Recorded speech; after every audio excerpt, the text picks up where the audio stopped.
Welcome back to ಜಕರ್ academy. So ಯಾರೆಲ್ಲ ಕ್ರೈಸ್ಗೆ ತಯಾರಿಯನ್ನ ಮಾಡ್ತಾ ಇದ್ದೀರಾ, ವಿಶೇಷವಾಗಿ ಹಿಂದಿ ಭಾಷೆಯಲ್ಲಿ, ಸೊ ಅವರಿಗೆ ಒಂದು ಸುವರ್ಣ ಅವಕಾಶ ಇದೆ ಹಿಂದಿಯಲ್ಲಿ ಪಾಸ್ ಆಗೋದಕ್ಕೆ. ನಾವು ಈಗಾಗಲೇ ಒಂದು ಡೆಮೋ ಕ್ಲಾಸ್ ಸಹಿತ ಮಾಡಿದೆ. ಸಾಧ್ಯ ಆದರೆ ನೋಡೋಣ ಲೈವ್ ಕ್ಲಾಸ್ ಕೂಡ ಮಾಡ್ತೀನಿ. ಈ ಒಂದು ವಿಡಿಯೋಗಳ ಮೇಲೆ ಅತಿ ಹೆಚ್ಚಿಗೆ ನೀವು ಅದನ್ನು ಸ್ಪ್ರೆಡ್ ಮಾಡಿದ್ರೆ, ಲೈಕ್ಸ್ ಗಳು ಬಂದ್ರೆ, कमेंट्स ಗಳು ಬಂದ್ರೆ ನಾನು ಮತ್ತೆ ಲೈವ್ ಕ್ಲಾಸ್ ಗಳನ್ನ ಮಾಡ್ತೀನಿ. तो आज के इस वीडियो के अंदर हम कर्नाटक राज्य के अंदर बुलाए गए क्राइस डिपार्टमेंट के द्वारा हिंदी शिक्षकों का भी कॉल फॉर्म किया गया है. तो उसी संबंध में आज के इस सेशन के अंदर, पिछले सेशन के अंदर, पिछली वीडियो के अंदर हमने थोड़ा बहुत डेमो क्लास के रूप में देखा था. आज हिंदी भाषा और उसका विकास, ठीक है, हिंदी भाषा और उसका विकास, उसको और भी विस्तृत रूप से जानेंगे. क्योंकि भाषा विज्ञान और हिंदी साहित्य का इतिहास प्रारंभ करने से पहले हिंदी भाषा और उसका विकास, इस पर भी हमें प्रश्न अवश्य ही आते हैं. कम से कम 4 से 5 प्रश्न यहाँ से कवर होते हैं. तो इसलिए इसका गहराई से मोटे मोटे तौर पर जो इंपॉर्टेंट पॉइंट्स हैं, मैं उसको आज के इस वीडियो के अंदर आपको संपूर्ण रीति से बताऊंगा. तो अंत तक इस वीडियो को जरूर देखें. तो हिंदी भाषा और उसका विकास के अंदर हमने हिंदी भाषा का उद्भव के अंदर हमने देखा था कि भारतीय आर्य भाषाओं को हमने देखा था. द्राविड़ और आर्य भाषाएं दोनों चलती हैं. मुख्य रूप से आर्य भाषा, क्योंकि हिंदी की उत्पत्ति ही भारतीय आर्य भाषाओं से हुआ है. तो हमने वहां पर देखा था कि उसके अंदर 3 भाग हम कर सकते हैं. एक तो प्राचीन भारतीय आर्य भाषा है, और दूसरा जो है मध्य भारतीय आर्य भाषा काल है, और तीसरा जो है आधुनिक आर्य भाषा काल है. तो प्राचीन आर्य भाषा काल ईसा पूर्व है. कब है साथियों? ईसा पूर्व है. ईसा पूर्व 1500 से 500 ईसा पूर्व तक था. मध्य भारतीय आर्य भाषा काल यह बहुत ही इंपॉर्टेंट है, क्योंकि यहीं से हमारे हिंदी की बुनियाद प्रारंभ होती है. यहीं से भी होती है, लेकिन अधिक से अधिक हम यहाँ पर लेते हैं, फिर आधुनिक के अंदर हम जाते हैं.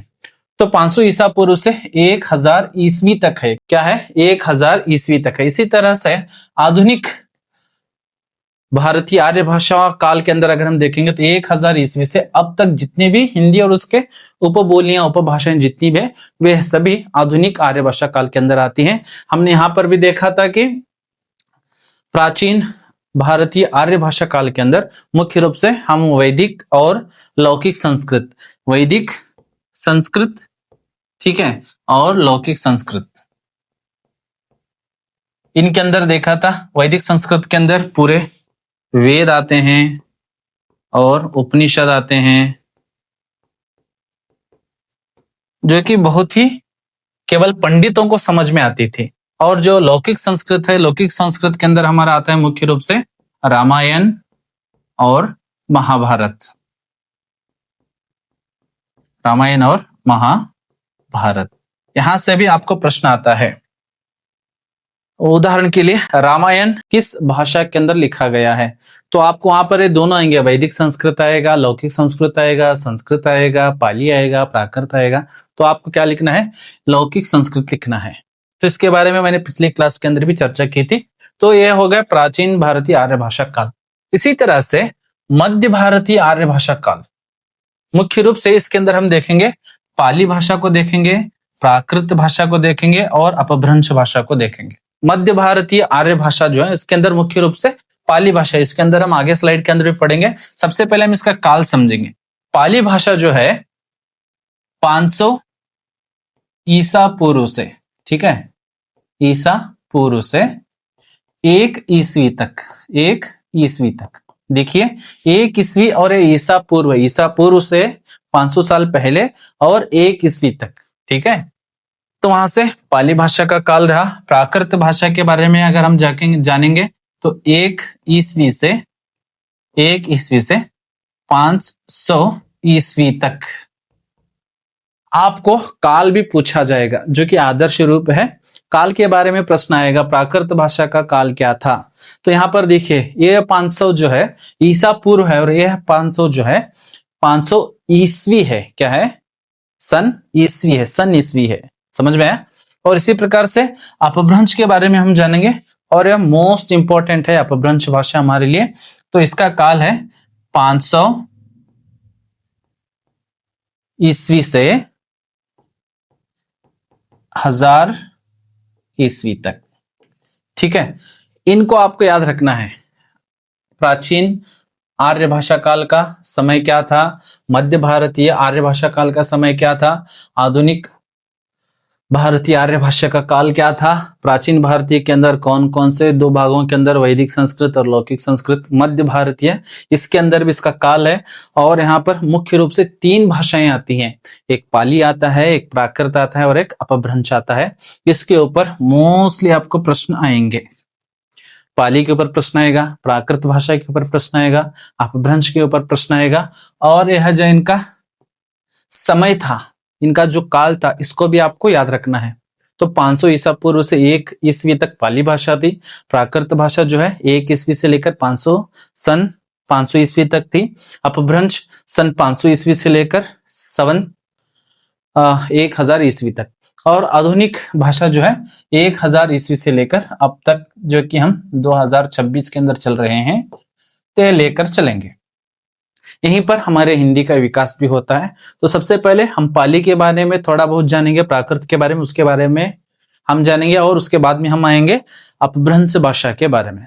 तो चलिए सबसे पहले पाली भाषा के अंदर कौन कौन से प्रश्न आ सकते हैं, मुख्य रूप से उन विषयों के ऊपर मैं चर्चा करूंगा। पाली भाषा, जिसको हम क्या कहते हैं, मगधी भाषा भी कहते हैं। ठीक है, पाली भाषा को हम क्या कहते हैं, मगधी भाषा भी कहते हैं। यहां पर भी प्रश्न आ सकता है, पाली भाषा को ही हम क्या कहते हैं, मगधी भाषा भी कहते हैं। क्या कहते हैं, मगधी, मगधी भाषा भी कहते हैं। और उसका काल है 500 ईसा पूर्व से लेकर 1 ईस्वी तक। मुख्य रूप से पाली भाषा जो है बौद्ध धर्म की भाषा थी। कौन सी भाषा थी, बौद्ध धर्म की भाषा थी। कौन सी भाषा थी, बौद्ध धर्म की भाषा थी। यहां पर भी प्रश्न आएगा, बौद्ध साहित्य किस धर्म के अंदर लिखा गया है, तो आपको लिखना है पाली भाषा के अंदर, या फिर पाली भाषा के अंदर कौन से धर्म का साहित्य लिखा गया है, यह भी प्रश्न आएगा। तो बौद्ध साहित्य जितना भी है वह सब किसके अंदर, पाली भाषा के अंदर लिखा गया है। मुख्य रूप से अगर हम बौद्ध साहित्य को देखते हैं तो वहां पर मुख्य रूप से हमें आते हैं त्रिपिटक। बौद्ध धर्म के त्रिपिटक जो हैं मुख्य रूप से कौन कौन से हैं, मुख्य रूप से सुत्त, विनय और अभिधम्ब।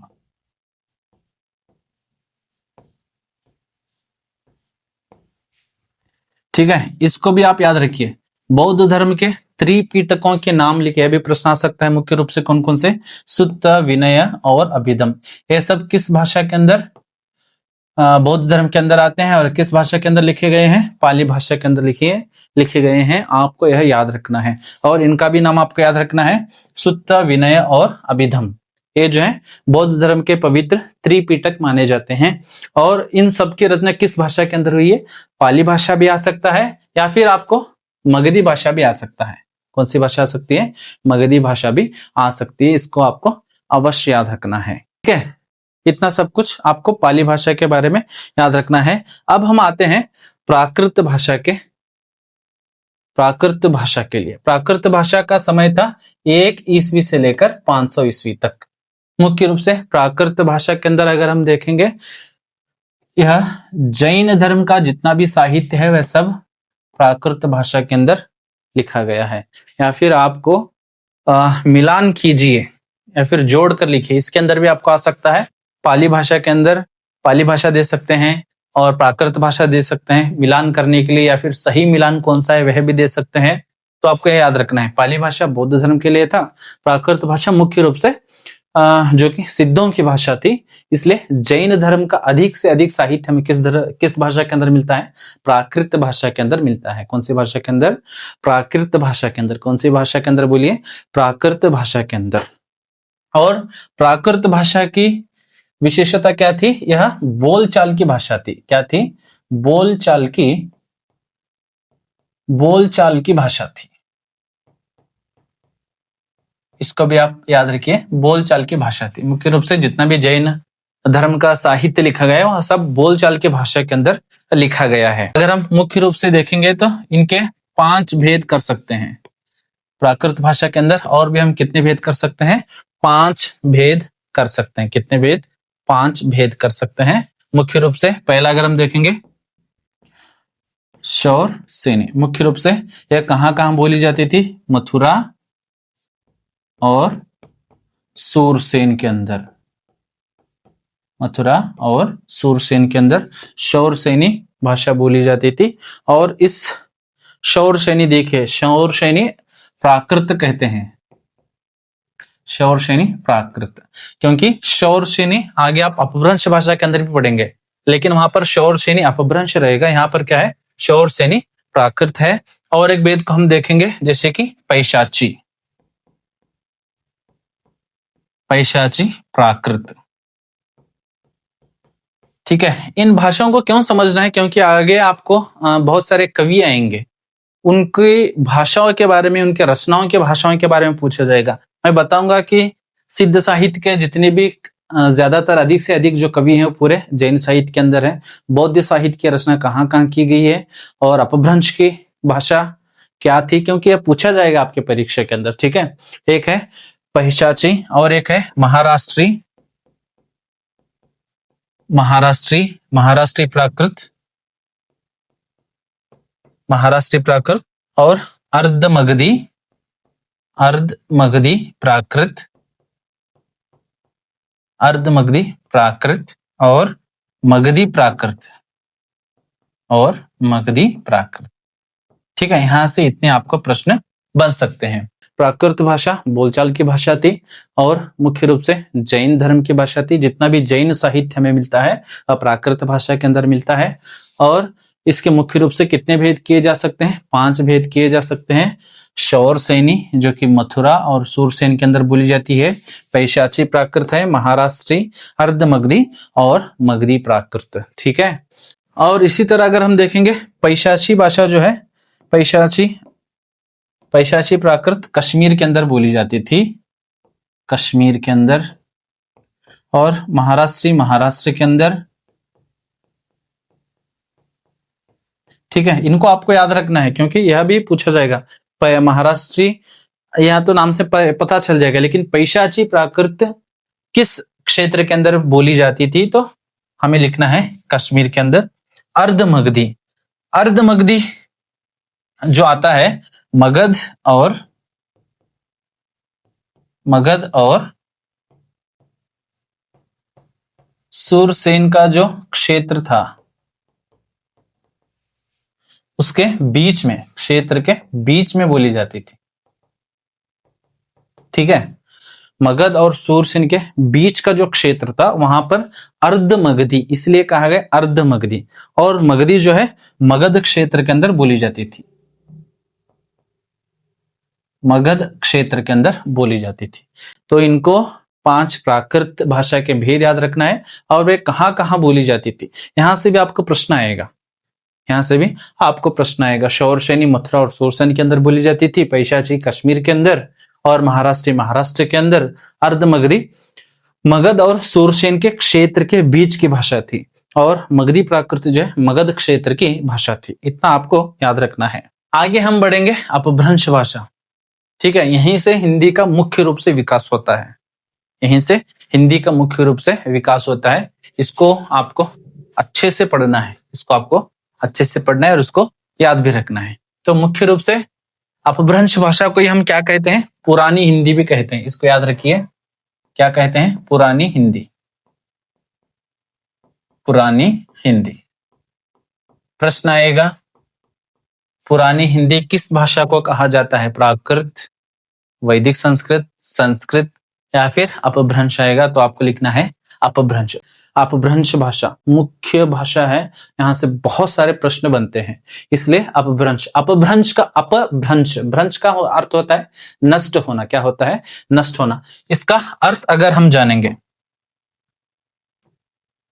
इसका अर्थ क्या है, अपभ्रंश का अर्थ क्या है, अपभ्रंश का अगर हम अर्थ देखेंगे तो इसका अर्थ होता है बिगड़ा हुआ अथवा बिगड़ा हुआ, अथवा और एक दूसरा अर्थ भी आता है गिरा हुआ, गिरा हुआ, अथवा और एक अर्थ भी आता है पतन,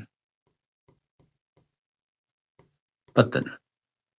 अपभ्रंश को अपभ्रंश क्यों कहा गया, अपभ्रंश भाषा को अपभ्रंश यानी के बिगड़ी हुई भाषा, गिरी हुई भाषा, पतन हो चुकी भाषा क्यों कहा गया? क्योंकि अपभ्रंश जो है अधिक से अधिक बोलचाल की भाषा थी। कौन सी भाषा थी? अभी बोलचाल की भाषा थी, बोलचाल की भाषा थी। और जब लोगों के अंदर भाषा कोई बोलचाल के अंदर आमतौर पर बोली जाती है तो उसका साहित्य खराब हो जाता है। तो उस समय के पंडितों ने जो कि संस्कृत पढ़ चुके थे, तो अपभ्रंश जो है साहित्यिक जो कि पंडितों की भाषा थी, वहां से निकलकर यह बोलचाल की भाषा बन गई। इसलिए पंडित वर्ग के जो लोग थे वे इसको क्या कहते थे? बिगड़ी हुई भाषा कहते थे, या फिर गिरी हुई भाषा कहते थे, या फिर पतन हुई भाषा कहते थे। ठीक है, तो यह आपको याद रखना है। यह क्या है? अपभ्रंश भाषा का अर्थ है। इसी तरह अपभ्रंश को और हम किस किस नाम से जानते हैं, इसको भी जानिए, यहां से भी अंक आएंगे। इसको और भी हम क्या कह सकते हैं? अवहट।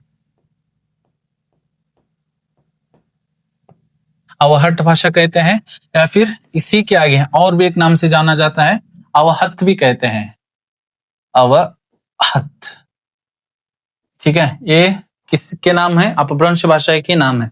या फिर देश भाषा भी कहा जाता है, देश भाषा अथवा देशीय भाषा भी, देशीय भाषा अथवा देशी भाषा भी कहा जाता है। अवहट के लिए मुख्य रूप से 4 नेम फेमस हैं। कौन कौन से? अवहट भी कह सकते हैं, अवहत भी कह सकते हैं, देश भाषा कहा जाता है, देशी भाषा कहा जाता है, अथवा पुरानी हिंदी भी कहा जाता है। अथवा क्या कहा जाता है? पुरानी हिंदी भी कहा जाता है। यहां से आपको अपभ्रंश भाषा के ऊपर आपका प्रश्न आना ही आना है, और ये मुख्य रूप से इसको आप याद रखिए। यहां से प्रश्न आएगा, अवहत किस भाषा को कहा जाता है?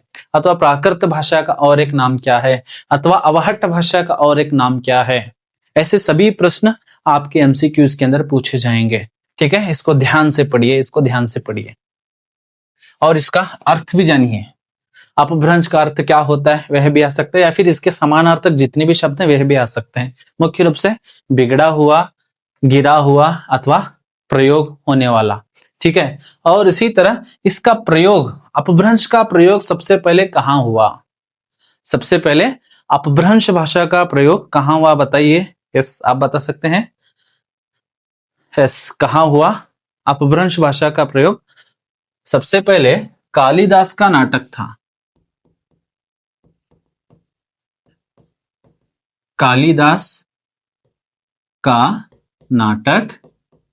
देखिए, यह नाम याद रखिए, कौन सा? कालिदास। आप नाम याद रखिए, कौन सा?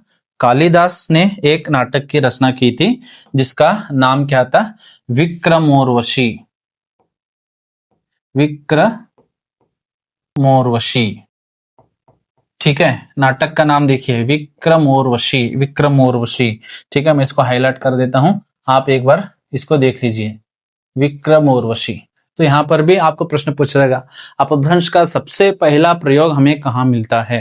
तो यहां पर विक्रमोर्वशी आपको लिखना है। और किसके नाटक के अंदर? कालिदास द्वारा लिखा गया नाटक है, कौन सा? विक्रमोर्वशी। इसके अंदर हमें सबसे पहला अपभ्रंश का उल्लेख मिलता है। और यहां पर भी जो कि निम्न पात्र के अंदर, कहां मिलता है? निम्न पात्र के अंदर। निम्न पात्र यानी अगर एक पात्र है, पात्र के अंदर सबसे मुख्य पात्र किसका है? नायक का रहता है, नायिका का रहता है। इसी तरह क्योंकि अपभ्रंश को पंडित क्या समझते थे? बिगड़ी हुई, खराब हुई अथवा पतन हुई भाषा समझते थे। इसे जो छोटे छोटे पात्र रहते थे उस पात्र के अंदर इस भाषा का उपयोग किया गया। आपको यह याद रखना है, कौन सा? कालिदास कृत, विक्रमोर्वशी और निम्न पात्र के लिए इस भाषा का उपयोग किया गया है। और इसके 7 क्षेत्रीय रूपांतर भी हमें मिलते हैं। कितने? 7 क्षेत्रीय रूपांतर मिलते हैं। यह बहुत ही मुख्य है। अपभ्रंश के कितने क्षेत्रीय रूपांतर हैं? प्रश्न पूछा जाएगा, कितने हैं? 7 क्षेत्रीय रूपांतर हैं। कितने? 7 क्षेत्रीय रूपांतर हैं। एक एक करके हम उसको जानते जाएंगे। सबसे पहले मैंने तब से भी बताया था, शौरसेनी। शौरसेनी, शौरसेनी अपभ्रंश, शौरसेनी अपभ्रंश।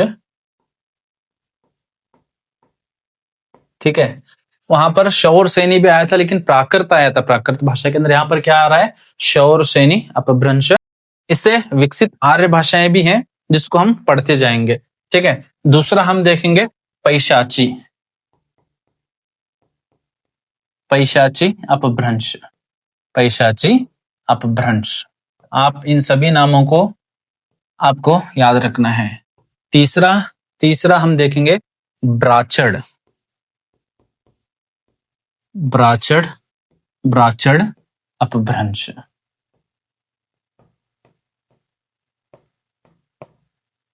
और आता है खस, खस, खस अपभ्रंश, खस अपभ्रंश। बोलिए, खस अपभ्रंश। और हम देखेंगे महाराष्ट्री अपभ्रंश, महाराष्ट्री, इसको आप नोट करते जाइए, अपभ्रंश, महाराष्ट्री अपभ्रंश। और है अर्धमगधी,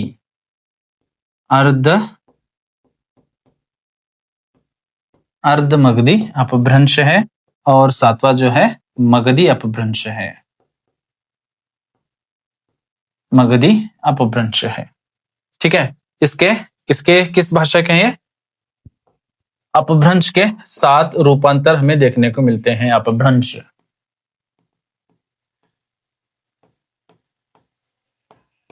यह क्या है? अपभ्रंश के 7 क्षेत्रीय रूपांतर है। और यहीं से बहुत सारे विकसित आर्य भाषाओं को अगर हम देखते जाएंगे, शौर सैनी, यहीं से हमारी हिंदी का विकास हुआ है। शौर सैनी अपभ्रंश से प्रश्न आएगा, हिंदी का विकास किस अपभ्रंश से हुआ है? तो आपको क्या लिखना है बच्चों? बोलिए, आपको लिखना है शौर सैनी अपभ्रंश। तो मुख्य रूप से यहाँ पर विकसित होने वाली आर्य भाषाएं कौन कौन सी हैं? पश्चिमी हिंदी, कौन कौन सी? पश्चिमी हिंदी। ठीक है, इसको याद रखिए, पश्चिमी हिंदी,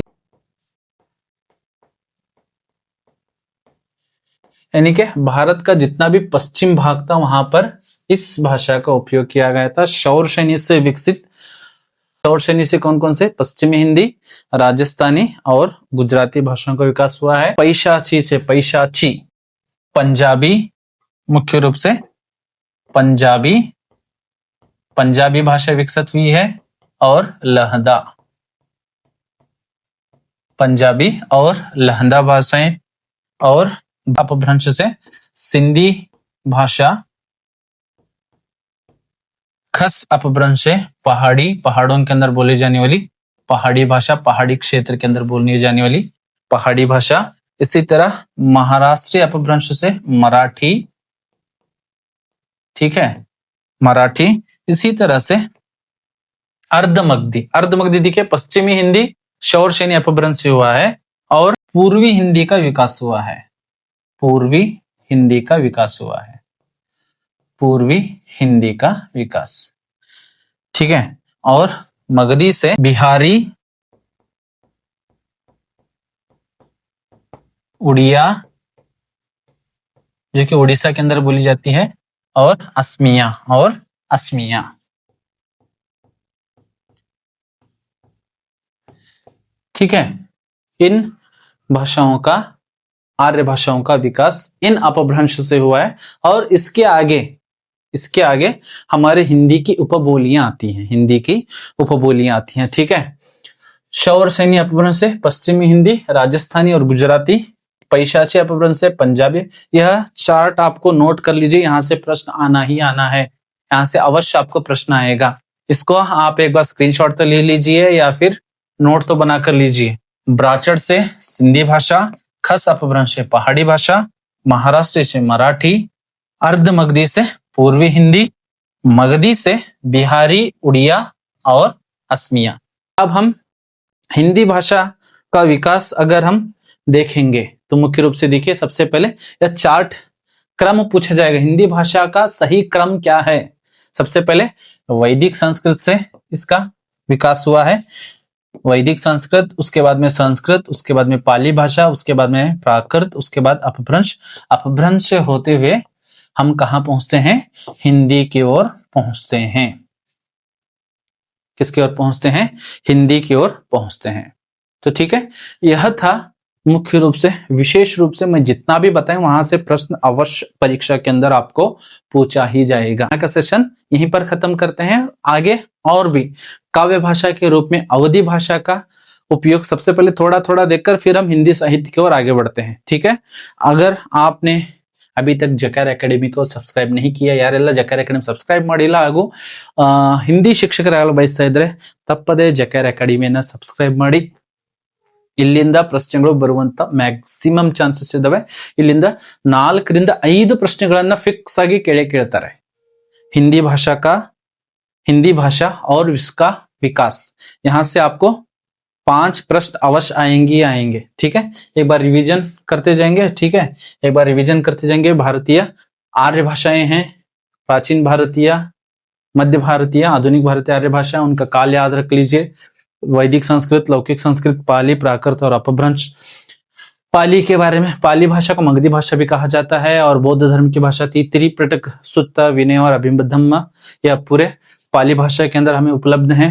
प्राकृत के अंदर देखेंगे मुख्य रूप से जैन धर्म की भाषा है, बोलचाल की भाषा थी और इसके 5 वेद हैं। शौरसेनी प्राकृत जो कि मथुरा और सूरसेन के अंदर बोली जाती थी। पैशाची, महाराष्ट्री प्राकृत, अर्ध मगधी और मगधी प्राकृत। ठीक है, यह सब प्राकृत भाषा के बारे में था। और अपभ्रंश को किस नाम से जाना, अवहट्ट देश भाषा, देशीय भाषा या बोलचाल की भाषा थी। इसे हम पुरानी हिंदी भी कहते हैं। इसका अर्थ क्या है, बिगड़ा हुआ, गिरा हुआ अथवा पतन हुआ। सबसे पहले हमें अपभ्रंश का उल्लेख कहाँ मिलता है, विक्रम उर्वशी नामक एक नाटक के अंदर मिलता है जिसके रचयिता थे कालिदास और उसके निम्न पात्रों के अंदर उपयोग की गई थी। इसके 7 क्षेत्रीय रूपांतर थे। शौरसेनी अपभ्रंश पश्चिमी हिंदी, राजस्थानी, गुजराती, वहां से हमारी आर्य भाषाएं मिलती हैं। पैशाची अपभ्रंश से पंजाबी और लहदा, ब्राचड़ से सिंधी, खस अपभ्रंश से पहाड़ी, महाराष्ट्र से मराठी, अर्ध मगधी से पूर्वी हिंदी, मगधी से बिहारी, उड़िया और असमिया। और इसी प्रकार से अगर हमारा हिंदी का हम क्रम देखना चाहें तो वैदिक संस्कृत, पाली, प्राकृत, अपभ्रंश से हिंदी आती है। अगली वीडियो के अंदर ज्यादा से ज्यादा आपको शेयर कीजिए। मैं भी आने वाले सोमवार से मैं हिंदी लाइव क्लासेस प्रारंभ करूंगा। कैसे जुड़ना है, क्या करना है, वह सब मैं आपको बताता रहूंगा। ठीक है, अगर यह ವಿಡಿಯೋ आपको अच्छा लगा हो, ಈ ಒಂದು ವಿಡಿಯೋ ನಿಮಗೆ ಇಷ್ಟ ಅನಿಸಿದ್ರೆ ಹಾಗೂ ಹಿಂದಿ ಭಾಷೆಯ ಶಿಕ್ಷಕರು ಬಯಸ್ತಾ ಇದ್ರೆ ತಪ್ಪದೇ ಜಕಾರ ಅಕಾಡೆಮಿಯನ್ನ ಫಾಲೋ ಮಾಡಿ ಹಿಂದಿ ಸಾಹಿತ್ಯವನ್ನ ಕಂಪ್ಲೀಟ್ ಆಗಿ ನಾವು ನಿಮ್ಮ ಕ್ರೈಸ್ ಎಕ್ಸಾಮ್ಗೆ ಪೂರ್ಣ ಮಾಡ್ತಾ ಸಾಗೋಣ।